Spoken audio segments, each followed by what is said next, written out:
Hello welcome to all friends. आज के इस वीडियो में देखेंगे राज सिस्टम का पार्ट 2, जिसमें हम एंजियोटेंसिन सेकंड का अध्ययन करेंगे। इससे पहले हमने एंजियोटेंसिन फर्स्ट का अध्ययन किया था। इसको एक बार समराइज करते, यानी एक बार अगर हम इसे वापस रिवाइज करें तो हम देखेंगे कि पिछले वीडियो में हमने क्या देखा था। हमने देखा था कि जब अगर बीपी लो होता है तो उस केस में होता क्या है कि अगर बीपी लो होगा तो क्या होगा ना, अपने नेट फिल्ट्रेज प्रेशर भी कम होगा और जीएफआर भी कम होगा। तो ये सब कम होने के बाद क्या होता है कि जो भी विलियन यहाँ आता है, जो भी फिल्ट्रेट होके आता है, तो उसमें लवण की या फिर सोडियम की क्वांटिटी कम होती है। और क्योंकि यहाँ से इसे एब्जॉर्ब कर लिया जाता है, क्योंकि इसके जो जीएफआर है बहुत कम है, तो कम मात्रा में फिल्ट्रेट होके आता है। और जैसे ही कम मात्रा में आता है तो यहाँ पर डीसीटी में एक सेल होती है जिसे अपन बोलते हैं मैकुला डेंसा। मैकुला डेंसा को जब मतलब एक तरह से कहानी की तरह समझे कि इसे पता चलता है कि यहाँ लवण की मात्रा कम है, लवण की मात्रा कम यानी कि यहाँ जीएफआर कम है। तो मैकुला डेंसा क्या करती है, यहाँ जो अपना इफरेंट आर्ट्रियोल होता है वहाँ पर एक सेल होती है जिसे अपन बोलते हैं जस्टा ग्लोमेरुलर सेल, यानी कि जीजीसी होता है। यानी कि ये क्या करती है, रेनिन एंजाइम यानी कि एक तरह से रेनिन केमिकल रिलीज़ करती है। रेनिन क्या करता है, यहाँ से जो अपिवाही ध्वनि है यानी कि इफरेंट से एफरेंट की ओर होता हुआ ब्लड में आ जाता है। ब्लड से ये अपना जो सर्कुलर सिस्टम है इसमें आ जाता है। सर्कुलर सिस्टम में जब यहाँ आता है तो लीवर क्या करता है, यहाँ पर एक विशेष प्रकार का केमिकल है जिसे रिलीज़ करता है एंजियोटेंसिनोजिन। ये एक रिलीज़ करता है एंजियोटेंसिनोजिन, जो कि इनएक्टिव फॉर्म में रिलीज़ करता है कौन, लीवर। अब ये रेनिन क्या करता है, इससे किसको, जो एंजियोटेंसिनोजिन है, इसको यहाँ समझे वापस।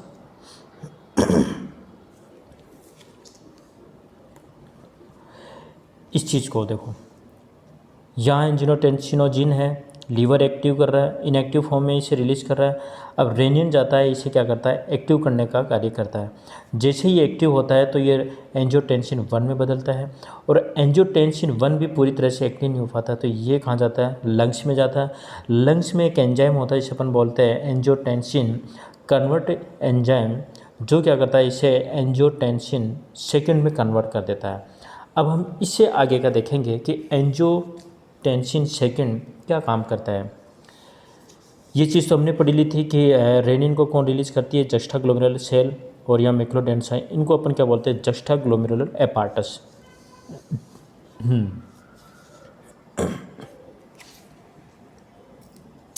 अब हम देखेंगे कि इस चीज़ को कि एक्शन ऑफ एंजियोटेंसिन, यानी कि एंजियोटेंसिन सेकंड का क्या रोल है। वही अपने इफरेंट आर्ट्रियोल, ये एफरेंट आर्ट्रियोल, ठीक है, ये अपने एंजियोटेंसिन सेकंड है, जो कि फर्स्ट में बदला, फर्स्ट से फिर सेकंड में बदला, अब ये सेकंड आया। ये क्या करता है, ये एक तरह से वैसो कंस्ट्रक्टिव है, एक तरह से वैसो कंस्ट्रक्शन वाला की तरह कार्य करता है, यानी कि एक तरह से कॉन्टैक्ट कार्य करता है।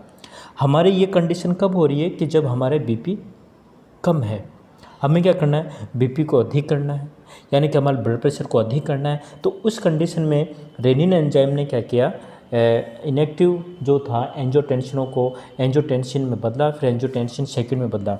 अब हम यहाँ देखेंगे कि एंजियोटेंसिन सेकंड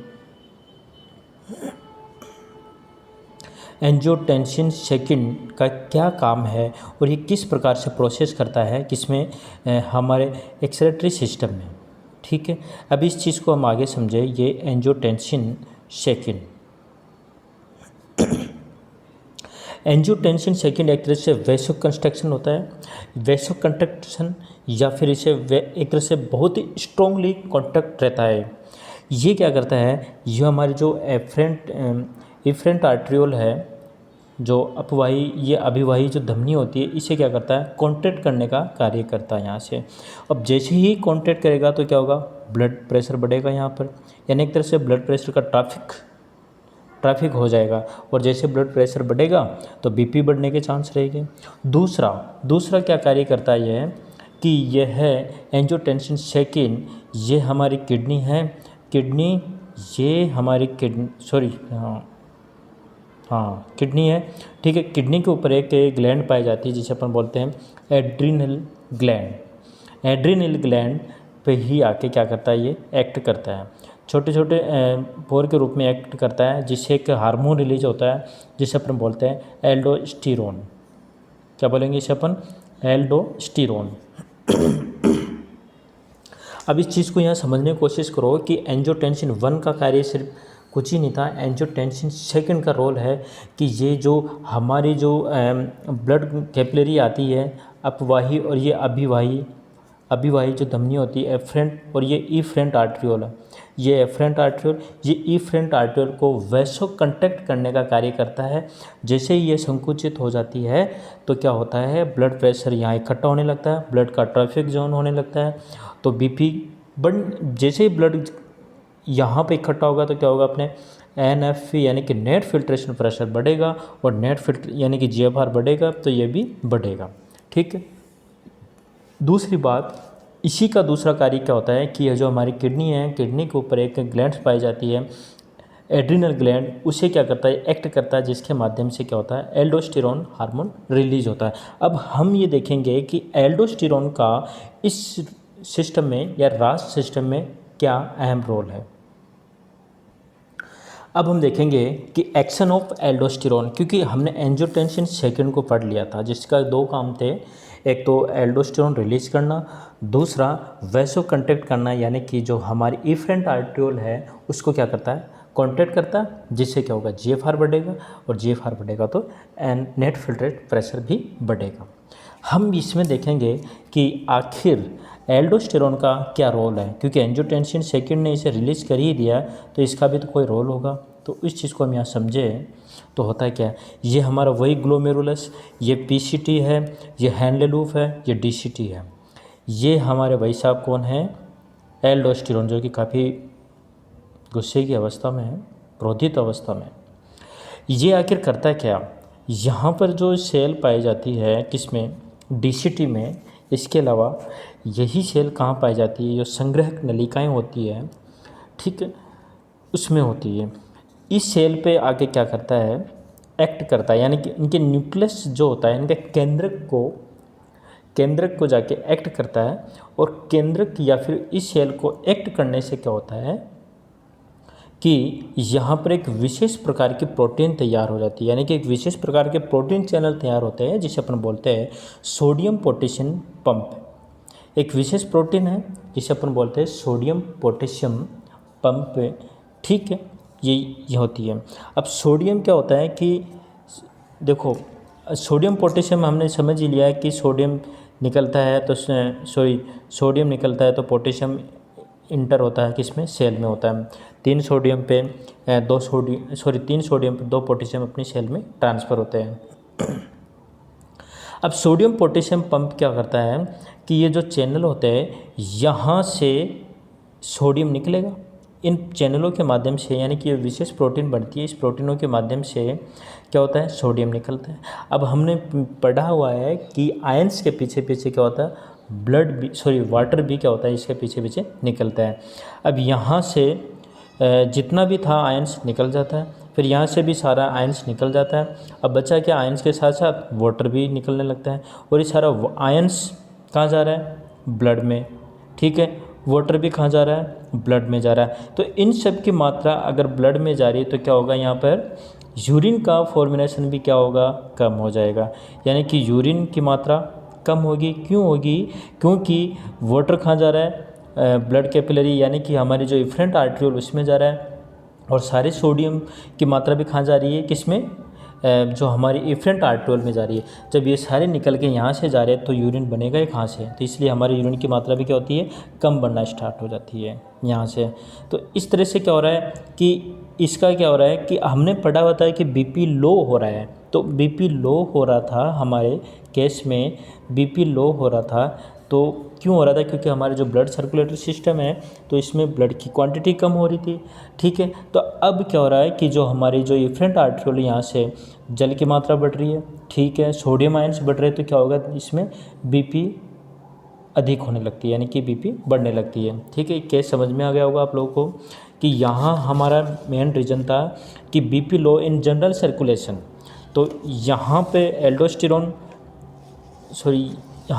एंजियोटेंसिन में सेकंड क्या कर रहा था कि इसे वैसो कंट्रैक्ट कर रहा था, जिससे क्या हो रहा था कि ब्लड की मात्रा बढ़ रही थी, यहाँ ट्रैफिक जाम हो रहा था। अब जैसे ब्लड की मात्रा बढ़ रही थी तो क्या हो रहा था, बीपी बढ़ने लग गया। ठीक है उसी प्रकार यहाँ पर भी हमने देखा था कि बीपी कम था तो H2 की मात्रा बढ़ने लगी, Na जाने लगा किसमें, इफ्रेंट आर्ट्रियोल में, तो क्या होगा, बीपी बढ़ने स्टार्ट हो जाती। ठीक है, ये है एल्डोस्टेरोन का। अब हम देखेंगे एक्शन ऑफ ADH, क्योंकि ये सारे क्या है, एंटी डायरेटिक हार्मोन है। कौन कौन से, जो राज सिस्टम में काम आने वाली जो जितने भी चीज़ें वो एंटी डायरेटिक होती है, यानी कि ये कब रिलीज़ होती है, जब हम कम मात्रा में पानी पीते हैं या हमारी बॉडी में पानी की मात्रा कम होने लगती है, तो उस कंडीशन में ये काम करते हैं। ठीक है, अब हम एक्शन ऑफ ADH करेंगे। देखो ADH की अपन बात करें तो ये अपने ADH भाई साहब है, वही अपनी एफरेंट यहाँ से ये वाली है। ठीक है, ये क्या करता है कि ये जो सेल होती है, यहाँ जो सेल है इनको एक्ट करता है, और जैसे ही सेल एक्ट होती है तो यहाँ पर एक विशेष प्रकार की प्रोटीन रिलीज होती है, जिसे अपन बोलते हैं एक्वापोरिन्स प्रोटीन। कौन सी प्रोटीन होती है, एक्वापोरिन्स प्रोटीन। ये क्या छोटे छोटे प्रोटीन्स के चैनल बनने लगते हैं यहाँ पर। इस चैनलों के माध्यम से क्या होता है कि वाटर निकल के कहाँ जाता है, ब्लड में जाता है, और जैसे ही ब्लड में जाएगा तो इसका क्या हो जाएगा, बीपी बढ़ने लगता है। यानी कि ADH को हम वैसोप्रेसिन भी कहते हैं, यानी कि from aquaporins in density and collecting tube max this is permeable soluble. यानी कि कहने का मतलब यह है कि वाटर की जो मात्रा है यहाँ से निकल के यहाँ जा रही है, तो इसका मतलब हमारे सुसु की मात्रा भी कम बढ़ रही है। यानी कि एक तरह से ये एंटी डायरेटिक चीज़ें होती है, हार्मोन है ADH भी, जो कि हमारे क्या एक तरह से यूरिन की मात्रा को कम बनाने का काम करता है, कि रीअब्जॉर्वेशन का कार्य भी कर रहा है एक तरह से। अब रीअब्जॉर्वेशन हो रहा है तो ब्लड की मात्रा, ब्लड प्रेशर भी अपने बढ़ रहे हैं। इस चीज़ को हमें थोड़े से डायग्राम से समझे, एक छोटे से चार्ट के थ्रू से समझे। देखो ये हमारा लीवर है, ये हमारा लीवर है। इस लीवर के माध्यम से एंजियोटेंसिनोजिन रिलीज हुआ, और फिर रेनिन के माध्यम से ये किस में बदला, एंजियोटेंसिन फर्स्ट में बदला। फिर क्या हुआ कि लंग्स में एंजियोटेंसिन कन्वर्ट एंजाइम के माध्यम से ये किस में बदला, एंजियोटेंसिन सेकंड में बदला। अब एंजियोटेंसिन सेकंड क्या था, वैसोकंट्रैक्शन की तरह कार्य करता है। ये क्या करता है, कॉन्ट्रैक्ट इफ्रेंट आर्ट्रियोल, जिससे क्या होता है कि GFR बढ़ेगा। ठीक है, उसी प्रकार हम देखें कि एल्डोस्टेरोन, ये इसी में ही है। एल्डोस्टेरोन भी क्या करता है, बीपी इंक्रीज करता है। किस कंडीशन में, सोडियम और पोटेशियम पंप के माध्यम से। और फिर है ADH, जिसे वैसोप्रेसिन हार्मोन कहते हैं। ये भी वैसोकंट्रैक्ट होता है, और ये एक्वा प्रोटीन्स के माध्यम से वाटर को इफ्रेंट में ट्रांसफ़र करता है, जिससे कि बीपी इंक्रीज होता है। देखो राज सिस्टम में क्या होता है, हमारे GFR बढ़ेगा, बीपी बढ़ेगा, और यूरिन की मात्रा क्या होती है, कम होती है। ठीक है, ये राज सिस्टम कब तैयार होता है, जब हमारे ब्लड में या हमारी बॉडी में सर्कुलेटरी सिस्टम में बीपी इंक्रीज होता है, तो उस कंडीशन में राज सिस्टम तैयार होता है। हमारे राज सिस्टम काम करना स्टार्ट कर देता है। राज सिस्टम यानी कि रेनिन, एंजियोटेंसिन, एल्डोस्टेरोन सिस्टम। ठीक है, ये हमारा राज सिस्टम क्लियर होता है। नेक्स्ट अगले वीडियो में देखेंगे। Thank you.